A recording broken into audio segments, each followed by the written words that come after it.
तर सगळ्यात महत्वाचं म्हणजे फिटनेस म्हणजे काय? 50 इंच छाती म्हणजे फिजिकल फिटनेस नाही, ती मेंटेन करू शकत नाही. 6 पॅक ऍब्स ही तर मिथ आहे.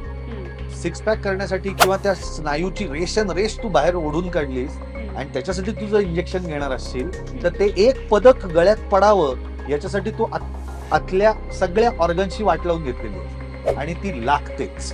तर हे जेव्हा दोन रोल्स मधलं हे जे काही बॉडी स्ट्रक्चर अचीवमेंट हे जे काही आहे हे कशा पद्धतीने केलं जातं? हा, बाजींच्या रोलसाठी मी 104 किलो वजन करतो. बापरे. मी रोज 1 लिटर दूध प्यायचो. अच्छा. आठवड्यातनं 2दा पाव किलो बासुंदी खायचो. इन ऍडिशन टू दॅट मला 6 केळी 6 अंडी हे होतच. आणि सुभेदार चित्रपटासाठी पुन्हा माझ्या लेखक दिग्दर्शकाने सांगितलं की मी तुला 4 महिने देतो, त्यात कर तुला काय करायचं. तेव्हा मी 18 किलो कमी केलं.